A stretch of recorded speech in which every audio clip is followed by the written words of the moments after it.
Captain Jake Morrison stood at the window of his ship and looked down at the planet below. The world was covered in silver cities that sparkled like diamonds under 3 purple suns. This was his first time seeing the Xanthari homeworld, and it was more beautiful than any picture could show. Jake had been chosen to lead humanity's first peace mission to this ancient alien empire, and he felt the weight of that job on his shoulders. The Xanthari people had ruled parts of the galaxy for over 10,000 years. They were known for being very strict about rules and very formal in everything they did. Jake had spent months reading thick books about their customs and learning how to speak properly to them. One wrong word could end the peace talks before they even started. His ship landed in the main city where tall crystal towers reached up to the clouds. Jake put on his best uniform and checked himself in the mirror one more time. His brown hair was neat and his blue eyes looked calm even though his heart was beating fast. He was only 30 years old, but he had already proven himself as a good leader and diplomat. The walk to the palace took him through streets made of smooth white stone. Xanthari citizens stopped to stare at him as he passed. They were much taller than humans with blue skin that seemed to glow softly. Their silver hair moved like liquid metal and their purple eyes followed his every step. None of them smiled or made any sound. They just watched with serious faces. The palace doors were 50 feet tall and covered in strange symbols that hurt Jake's eyes when he looked at them too long. 2 guards in golden armor stood perfectly still like statues. When Jake approached, they moved for the first time and the massive doors opened without any sound. Inside the palace was even more amazing than outside. The walls were made of clear crystal that showed moving pictures of Xanthari history. The ceiling was so high that Jake could barely see it, and it was covered in lights that looked like stars. Everything was perfect and clean and cold.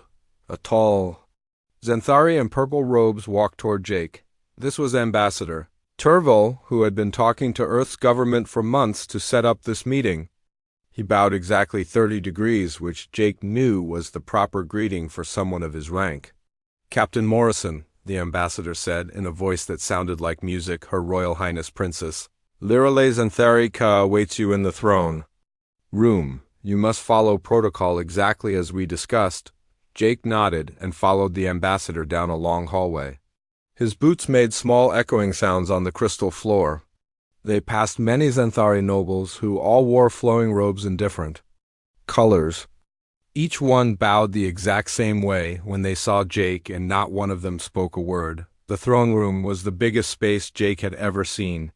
Hundreds of Xanthari nobles stood in perfect rows on both sides of a wide walkway. At the far end was a throne made of what looked like solid diamond. Next to it was a smaller throne, and that was where Princess Lirale sat. Jake had seen pictures of her, but seeing her in person was completely different. She was 7 feet tall with skin that glowed soft blue like moonlight.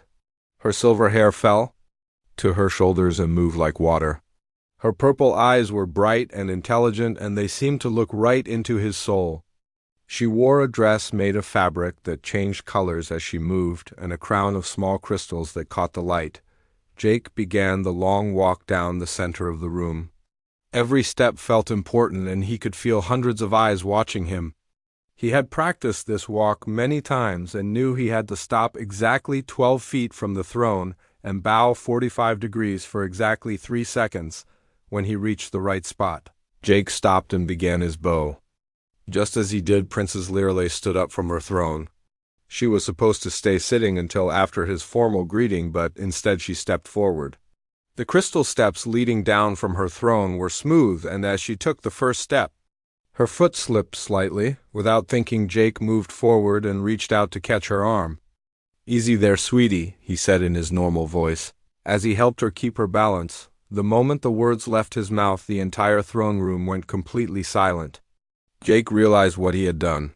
He had touched the princess without permission, and called her a casual name instead of her proper title. These were 2 of the worst things anyone could do in Xanthari culture. Princess Lirale's blue skin began to change color. It shifted from soft blue to deep red like the color of sunset. Her purple eyes went wide and she stared at Jake with surprise. Around the room, Jake could hear small gasps from the nobles, and he saw some of them step backward as if they were afraid. Ambassador Turville looked like he might faint. The guards moved their hands toward their weapons.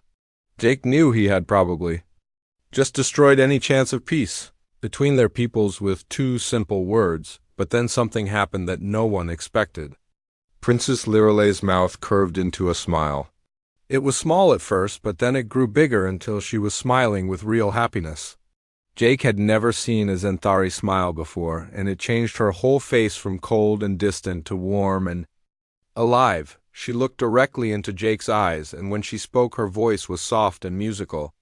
"Thank you for your concern, darling," she said. The effect of her words was immediate.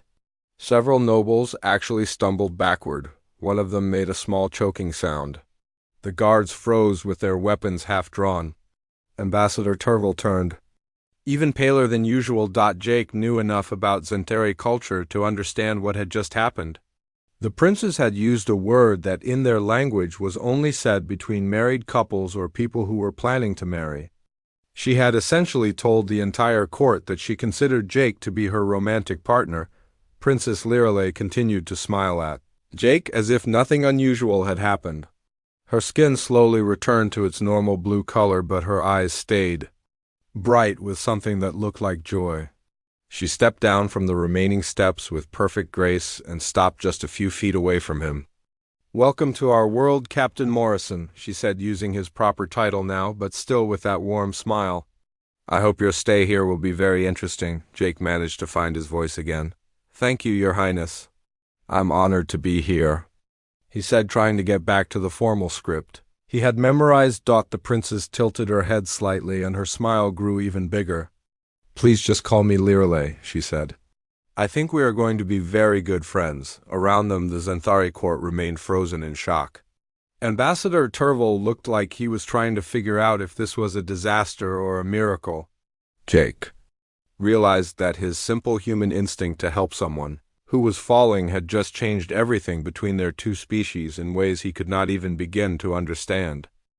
The next 3 days passed like a strange dream for Jake. After what happened in the throne room, everything changed. Some of the Xanthari nobles would not even look at him when he walked by. Others stared at him like he was some kind of dangerous animal that might do something crazy at any moment. A few seemed curious and would whisper to each other when they thought he could not hear them. Princess Liralay had disappeared right after their first meeting. Ambassador Turville explained that she was in meetings with the High Council about what had happened. Jake spent his time in the guest quarters that had been given to him. The rooms were beautiful but felt cold and empty like everything else in the Crystal Palace. Lieutenant Amy Carter visited him every morning to bring reports from their ship. She was his second in command and one of his best friends. Amy was smart and tough, with short red hair and green eyes that missed nothing.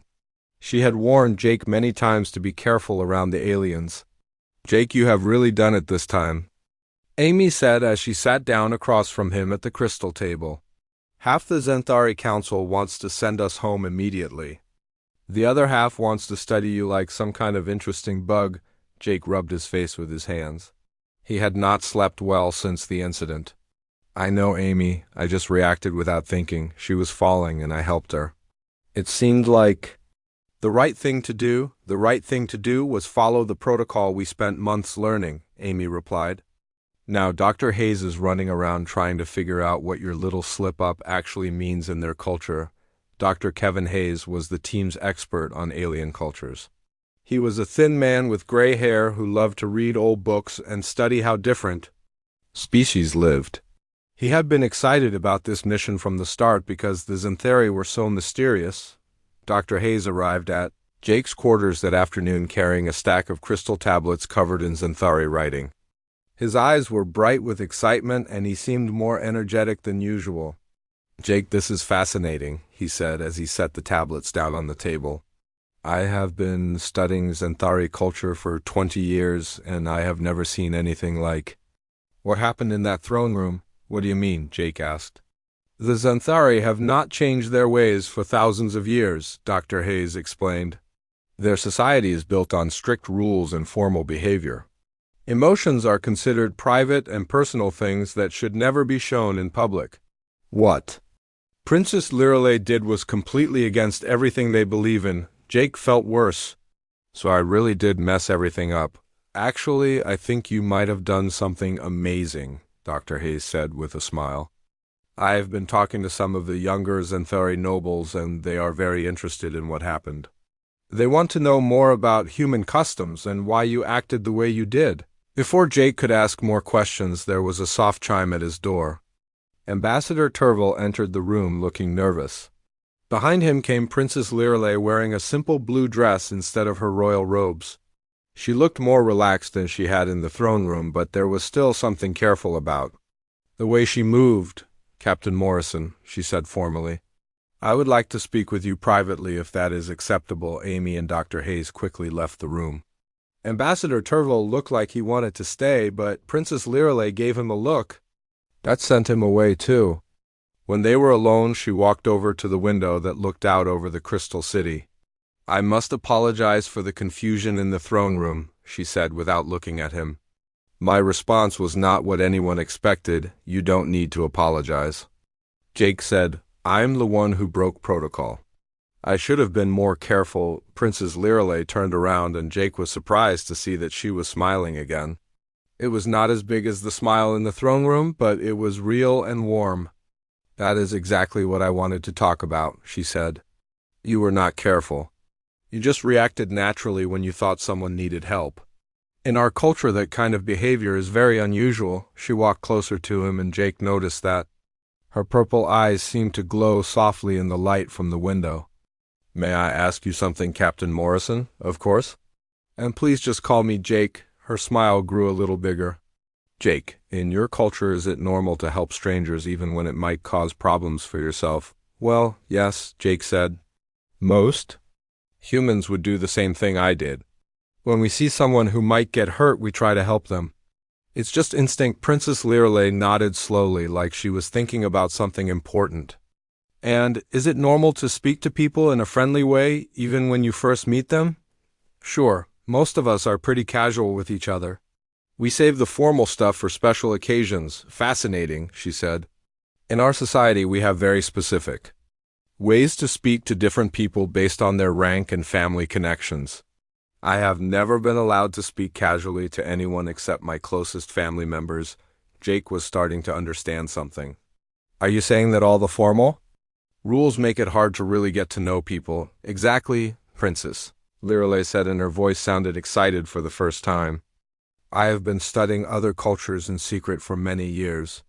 I wanted to understand how other species live and interact with each other. Your people seem to connect with each other much more easily than we do. They talked for over an hour about the differences between human and Xanthari culture.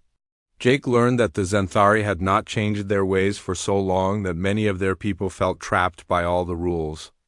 Princess Lirelei told him that young Xanthari often felt lonely and disconnected from each other.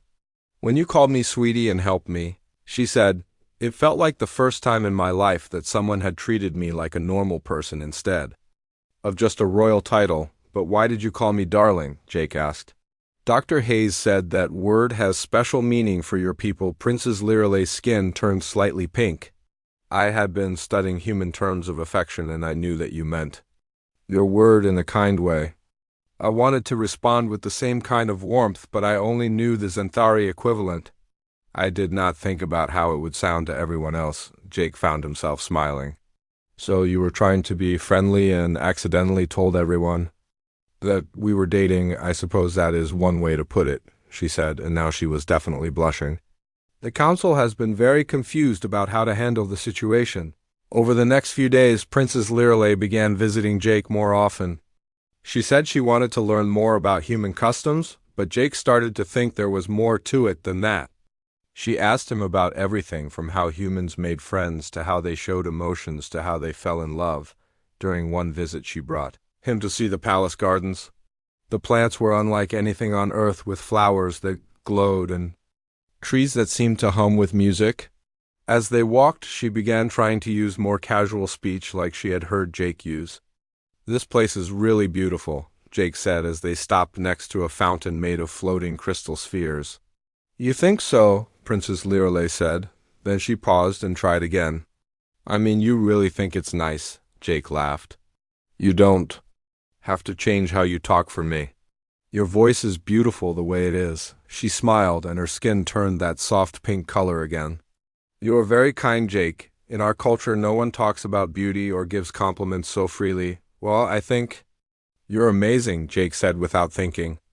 You're smart and curious and brave enough to question traditions that have been around for thousands of years. Princess Lirale stopped walking and looked at him with wide eyes. You really believe that? Of course I do. Why would I lie about it? Because it is what diplomats do, she said quietly. They say nice things to make people feel good so they can get what they want. Jake stepped closer to her. I'm not saying it because I'm a diplomat. I'm saying it because it's true. You're an incredible person, Lirale. For a moment they just looked at each other. Then Princess Lirale smiled the biggest smile Jake had ever seen from her. You know something, Jake Morrison, she said. I think you might be pretty incredible yourself, handsome. The word handsome came out a little awkwardly, like she was not sure she was using it right, but it made Jake's heart skip a beat anyway. He realized that somewhere between their first meeting and this moment in the garden he had started to fall for this alien princess who was brave enough to smile when her whole world expected her to be serious. Jake woke up on his 10th day on the Xanthari homeworld to find Dr. Hayes waiting for him with urgent news. The older man looked worried and kept glancing toward the door as if he expected someone to burst in at any moment. Jake, we need to talk. Dr. Hayes said, I've been researching Xanthari history and I found something very important about Princess Lirale. What kind of something? Jake asked as he quickly got dressed. She has been secretly studying other cultures for years. Not just studying them, but advocating for changes to Xanthari society. There are records of her presenting proposals to the High Council about allowing more emotional expression and reducing some of the strict social rules. Jake sat down to listen. This was news to him. The conservative nobles have been watching her carefully, Dr. Hayes continued. They think she is dangerous to their way of life. Your arrival and what happened between you two has given them the excuse they needed to act against her. Before Jake could ask what that meant, Lieutenant Carter rushed into the room.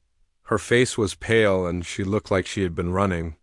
Jake, you need to see this, she said. There are crowds gathering in the city. Some of them are supporting Princess Lirale, but others are calling for her to be removed from the line of succession. Jake followed Amy to the window. Down in the streets below he could see groups of Xanthari citizens. Some carried banners with symbols he could not read, while others seemed to be arguing with each other. It was the first time Jake had seen Xanthari show any strong emotions in public. This is about more than just what happened between you and the princess, Dr. Hayes explained. Your casual behavior has become a symbol. The young Xanthari see it as proof that their society could be different. The older ones see it as a threat to everything they believe in. A soft chime announced that someone was at the door. Ambassador Terval entered, looking more nervous than Jake had ever seen him. Behind him came Princess Lirale, but she was not alone. 2 guards in silver armor flanked her, and they did not look friendly. Captain Morrison, Ambassador Terval said formally. The High Council has summoned you to appear before them immediately. There are serious charges being discussed. What kind of charges? Jake asked. Corruption of a royal heir, one of the guards answered. Violation of cultural sovereignty. Interference with Xanthari law. Princess Lirale looked angry, but she seemed to be trying to control herself. This is ridiculous, she said. Captain Morrison has done nothing wrong. That is for the council to decide. Your Highness, the guard replied. The walk to the council chamber felt longer than usual. Jake noticed that the palace halls were filled with more guards than normal, and many of the servants avoided looking at them as they passed. Whatever was happening, it was serious. The council chamber was a circular room, with seats arranged in rising levels like an amphitheater. 12 Xanthari nobles in elaborate robes sat in the highest seats, looking down at the center of the room where Jake was told to stand.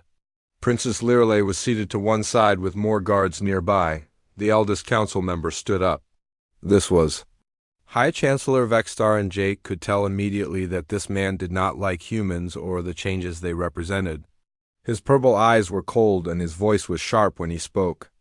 Captain Morrison, you stand accused of deliberately undermining Xanthari culture and corrupting our royal air with foreign ideas about behavior and social interaction. I object to these charges, Princess Lirelei said as she stood up. Captain, Morrison has shown nothing but respect for our people. Sit down, Princess, High Chancellor Vextar commanded. Your behavior since this human arrived proves that you have been influenced beyond what is acceptable for a future. Ruler Jake stepped forward. With respect, Your Honor, I never intended to undermine anything. I was just being myself, and that is exactly the problem, another council member said. Your casual behavior and emotional displays are infectious. Young Xanthari throughout the Empire are beginning to imitate human customs. They are abandoning the formal protocols that have kept our society stable for millennia. High Chancellor Vextar activated a crystal display that showed images from different Xanthari worlds. Jake was amazed to see young Xanthari talking casually to each other using gestures and expressions that looked very human. Some were even smiling and laughing in public. This is what your influence has caused, the High Chancellor said. Chaos and disorder spreading across our empire, but Jake looked at the images differently. He saw young people who looked happy for the first time since he had arrived. They were connecting with each other in ways that seemed natural and joyful. I see people who are finally allowed to express themselves, Jake said. Is that really such a terrible thing? You do not understand, another council member replied. Our society works because everyone knows their place and follows the rules. When people start acting on emotions instead of protocol, everything falls apart. Princess Lirelei could not stay quiet any longer. Maybe it is time for things to fall apart, she said loudly. Maybe our society needs to change, the council chamber erupted. Several nobles began shouting at once while others demanded order. High Chancellor Vextar slammed his staff on the floor. To restore quiet. Princess Lirelei, he said in a voice that could freeze fire. You will apologize for that statement immediately. I will not, she replied, standing straighter. I have spent years studying how other species live and interact. I have seen what happens when societies become too rigid. They stop growing, they stop learning. Eventually they die. She turned to address the entire council. Look at our birth rates. Look at our innovation levels. Look at how many of our young people report feeling isolated and depressed. Our perfect society is slowly killing itself. Jake watched her speak and felt a surge of admiration. She was risking everything to defend, not just him, but the idea that her people deserved better. Captain Morrison did not corrupt me, Princess Lirelei continued. He showed me that it is possible for people to be both civilized and emotionally honest. He proved that kindness and respect can exist without endless formal rules. High Chancellor Vextar looked furious. And what would you have us do, Princess? Abandon thousands of years of tradition. Let our people run wild with emotions like primitive animals. I would have us evolve, she answered. I would have us learn from other species while keeping the best of what we are. I would have us create a society where our children can grow up feeling connected to each other instead of trapped. By protocol, the chamber fell silent. Jake could see that some of the younger council members were thinking about what she had said. But High Chancellor Vextar and his supporters looked unmoved. This human has filled your head with dangerous ideas, the High Chancellor said. Perhaps it is time to consider whether you are truly fit to inherit the throne. Princess Lirelei's skin went very pale, but she did not back down. If standing up for the well-being of our people makes me unfit to rule, then maybe the problem is with what we think a ruler should be. Jake could not stand quiet any longer. Your Highness, if I may speak, High Chancellor Vextar looked like he wanted to refuse, but protocol required that he allow Jake to defend himself. I have been here for 10 days, Jake said. In that time I have learned a lot about your people. You have accomplished incredible things. Your technology is amazing. Your art is beautiful. Your knowledge spans thousands of years. He paused and looked around the chamber. But in all that time I have only seen one Xanthari smile with real happiness. Only one who seemed to connect with others in a genuine way.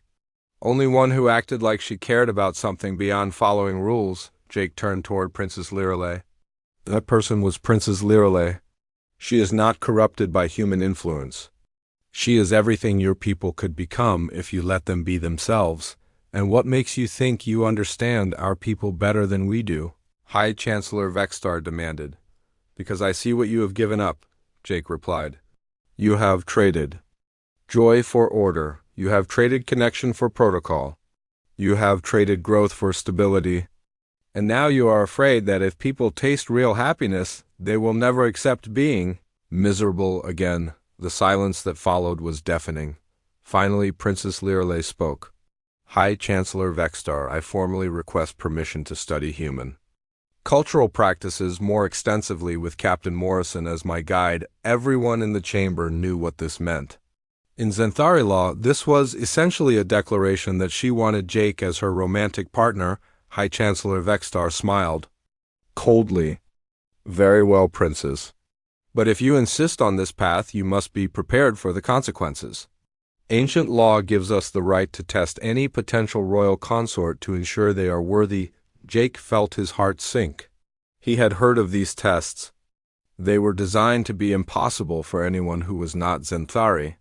I accept, Princess Lirelei said without hesitation. And you, Captain Morrison? The High Chancellor asked.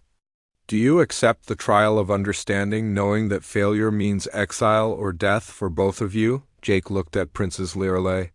Her purple eyes were filled with determination and something else that looked very much like love. I accept, Jake said. The 3 days before the trial of understanding passed quickly. Jake spent every waking hour preparing with Dr. Hayes and Lieutenant Carter. They studied Zenthari history, philosophy, and combat techniques while Princess Lirelei was kept away from him by council orders. The first test will be intellectual, Dr. Hayes explained as they sat surrounded by crystal tablets full of Zenthari knowledge. You need to prove you understand their culture deeply enough to be worthy of their princess. The second test is combat, Amy added. You will face 3 Zenthari warriors in single battle. They are stronger and faster than humans, Jake. I don't know how you can win. And the third test is the worst, Dr. Hayes said quietly. They will use their telepathic abilities to read your true feelings. If they find any deception or selfish motives, both you and Princess Lirelei will be executed. Jake tried to focus on studying, but his mind kept wandering to Princess Lirelei. He wondered if she was scared or if she regretted her decision to stand up for him. He had not seen her since the council meeting, and he missed talking with her more than he expected on the morning of the trial. Jake put on his dress uniform and tried to calm his nerves. Amy and Dr. Hayes walked with him to the great arena where the tests would take place. Thousands of Zenthari had gathered to watch, and the air hummed with tension. The arena was carved from black stone with seats rising up on all sides. In the center was a circular platform where Jake would face each test. Above them, the 3 purple suns cast strange shadows that moved and shifted as the day progressed. High Chancellor Vextar stood at the highest point of the arena wearing robes that sparkled with embedded crystals. His voice carried clearly to every seat when he spoke. Citizens of the Zenthari Empire, today we test whether this human is worthy to join our royal family.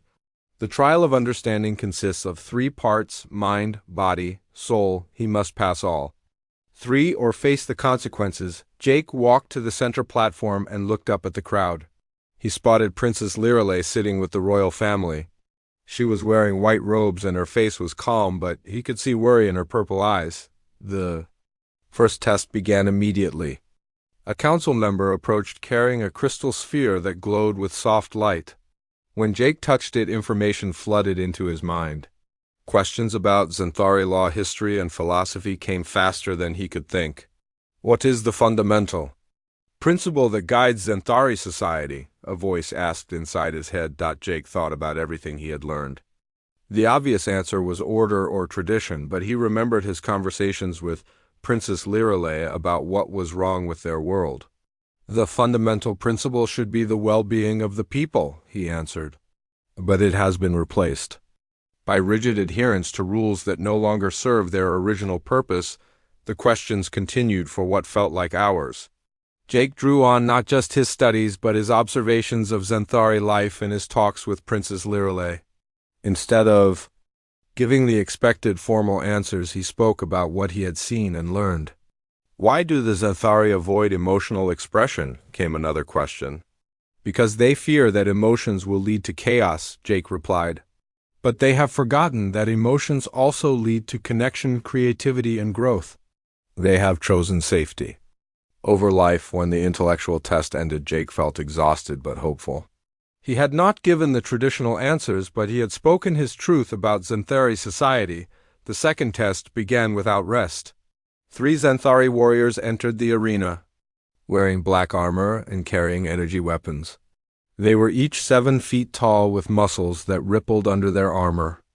Jake had a single energy sword, and his human reflexes, the first warrior, attacked immediately, swinging his blade in a pattern too fast for Jake to follow. Jake dove to the side and rolled, feeling the heat from the energy weapon as it passed over his head. He could not match their speed or strength, but he could be unpredictable. Instead of fighting like a trained warrior, Jake fought like a human. He used tricks and creativity, moving in ways the Xanthari did not expect. When the second warrior came at him, Jake grabbed a handful of sand from the arena floor and threw it at his opponent's eyes.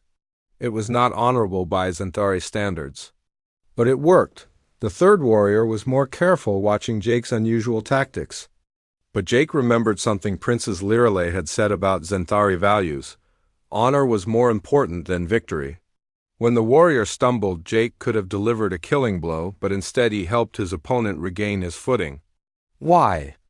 Do you help your enemy? The warrior asked, surprised. Because you are not my enemy, Jake replied. You are testing me, and I respect that. Defeating you through trickery might win the fight, but it would not prove I am worthy of Princess Lirelei. The 3 warriors looked at each other and then did something unexpected. They laid down their weapons. We yield, the first warrior said. You have shown that strength can coexist with compassion. This is a lesson we had not expected to learn from a human, the crowd murmured in surprise. No one had ever seen Xanthari warriors yield to an opponent they could easily defeat. The final test was the most dangerous. Princess Lirelei was brought to the platform, and they were both connected to a device that would read their deepest thoughts and feelings. If either of them was found to be lying or manipulative, both would die. Are you ready, High Chancellor? Vexstar asked. Jake looked at Princess Lirelei. She nodded and took his hand. Her skin was warm, and he could feel her pulse beating fast with fear. The telepathic probe felt like having his mind turned inside out. Every thought, every feeling, every memory was exposed for the council to examine. Jake did not try to hide anything. He let them see his genuine love for Princess Lirelei, his respect for Xanthari culture, and his hope that their relationship could help both species grow. The probe dug deeper, searching for selfish motives or hidden agendas. It found his fears about being far from home and his worry that he might not be good enough for a princess. It found his doubts about whether a human and Xanthari could really build a life together.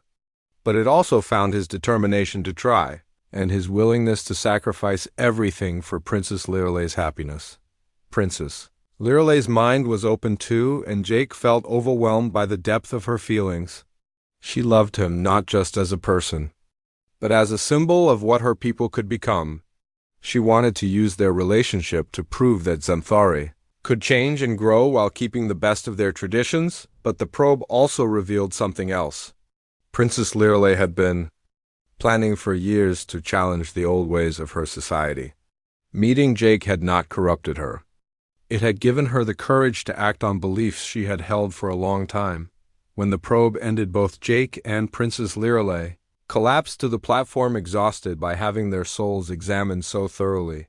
The council members who had conducted the test looked shaken by what they had discovered. High Chancellor Vexstar stood silent for a long moment before speaking. The probe has revealed the truth. Captain Morrison's feelings are genuine and without selfish motivation.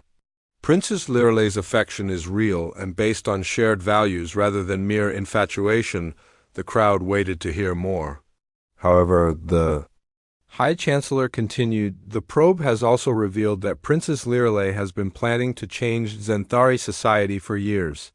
She intends to use this relationship to justify major cultural reforms." Jake struggled to his feet. "Is that wrong?" he asked. "Is it wrong to want your people to be happier? That is not for you to decide, human." High Chancellor Vexstar replied coldly, but before he could say more, another voice spoke from the crowd. It was one of the warriors Jake had fought. "High Chancellor, I request permission to speak." Granted, the warrior stood and his voice carried clearly across the arena. "I have fought in the service of the Empire for 30 years. I have never seen an opponent show mercy to enemies who could have killed him. This human fought with honor even when honor would cost him victory. Perhaps we should listen to what he and Princess Lirelei are trying to tell us." Other voices joined in. Young Zenthari throughout the crowd began standing and speaking about their desire for change. They talked about feeling isolated by rigid protocols and trapped by endless rules. Jake watched in amazement as the crowd began to divide. Conservative nobles argued with progressive citizens while guards tried to maintain order. Princess Lirelei took his hand and squeezed it tightly. "Whatever happens next," she whispered, "I'm glad we tried, High Chancellor." Vexstar raised his staff for silence, but the crowd was too loud to hear him. The trial of understanding had revealed more than just the truth about Jake and Princess Lirelei. It had revealed the deep divisions in Zenthari society and the desire for change that had been building for years. Jake realized that their relationship had become the catalyst for something much bigger than either of them had planned. The arena erupted into chaos as thousands of Zenthari citizens began arguing about the future of their society. Young voices called for change while older nobles demanded order. Guards moved through the crowd trying to maintain control, but even they seemed uncertain about what to do. High Chancellor Vexstar stood at the top of the arena, looking furious as his carefully planned trial spun out of control. He had expected to expose Jake and Princess Lirelei as dangerous influences, but instead he had revealed how many Zenthari wanted their society to change. Jake helped Princess Lirelei to her feet. The telepathic probe had left them both drained, but her purple eyes still burned with determination. Around them the shouting grew louder as citizens who had been silent for years finally found their voices. "Citizens of the Empire," High Chancellor Vexstar called out, trying to restore order, "return to your homes immediately. This gathering is ended." But the crowd ignored him. For the first time in Zenthari history, ordinary citizens were openly defying the High Council. Young Zenthari had climbed down from the seats and gathered around the platform where Jake and Princess Lirelei stood. "Princess Lirelei," one young woman called out, "tell us what you would do differently if you were Empress." Princess Lirelei looked at Jake and then at the faces surrounding them. These were her people, and they were asking her to lead them toward a better future. "I would create schools where our children could learn emotional expression, alongside traditional studies," she said clearly. "I would establish cultural exchange programs with other species so we could learn from their wisdom. I would reform the marriage laws so people could choose their own partners regardless of family rank." The crowd cheered, but High Chancellor Vexstar had heard enough. He signaled to his personal guards, who began moving toward the platform with weapons drawn. "Princess Lirelei, you are under arrest for inciting rebellion," he announced. "Captain Morrison, you are charged with corrupting our royal heir and will be executed immediately." But as the guards advanced, something unexpected happened. The warriors who had fought Jake in the trial stepped between them and the approaching soldiers. "High Chancellor, these charges are unjust," the lead warrior declared. "Captain Morrison passed all 3 trials with honor. Princess Lirelei spoke only of peaceful reforms that could benefit our people." Other guards throughout the arena began lowering their weapons. Many of them were young Zenthari who had been inspired by what they witnessed during the trials. They had sworn to protect the Empire, but they were beginning to understand that sometimes protecting the Empire meant protecting it from its own leaders. High Chancellor Vexstar realized he was losing control. In desperation, he drew his own weapon and pointed it directly at Jake.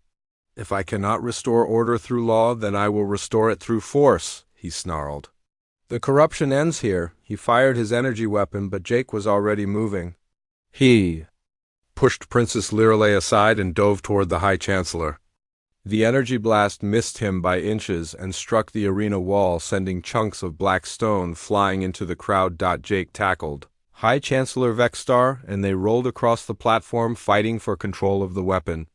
The older Xanthari was stronger, but Jake fought with the desperation of someone protecting the person he loved. "Stop this madness," Princess Lirelei shouted as she got between them. "Violence will not solve our problems, High Chancellor." Vexstar broke free from Jake and raised his weapon again, but this time Princess Lirelei grabbed his arm. "Uncle, please," she said, using the family title that reminded everyone that the High Chancellor was her relative. "Look around you, look at our people. They are not rebelling against our culture. They are asking for the chance to grow within it." For a moment, High Chancellor Vexstar hesitated. The crowd had gone quiet, waiting to see what would happen next. In that silence, Princess Lirelei continued speaking. "You taught me that a leader's duty is to serve their people," she said gently. "Our people are telling us they want something different. Should we listen to them, or should we force them to stay silent?" High Chancellor Vexstar looked around the arena at the thousands of faces watching him. He saw young Xanthari holding hands in public for the first time. He saw families embracing with real emotion instead of formal greetings.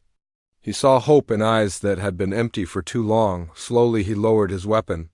"What you are proposing will change everything," he said quietly. "Yes, it will," Princess Lirelei agreed. "But change does not have to mean destruction. We can evolve. While honoring our past, we can grow while keeping what makes us Xanthari." Jake stepped forward carefully. "High Chancellor, I have seen what your people are capable of when they are allowed to express themselves freely. They become more creative, more connected, and more alive. That does not make them less Xanthari. It makes them better Xanthari." The High Chancellor was quiet for a long time. Finally, he turned to address the crowd. "Citizens of the Empire," he said in a voice that carried to every corner of the arena. "Today we have learned that our society stands at a crossroads. We can continue as we have for thousands of years, or we can choose to grow and change." He paused and looked at Princess Lirelei and Jake. "The trials have proven that Captain Morrison is worthy of our princes and that their feelings are genuine. Perhaps it is time to trust that love can be a force for positive change rather than chaos." The crowd erupted in cheers.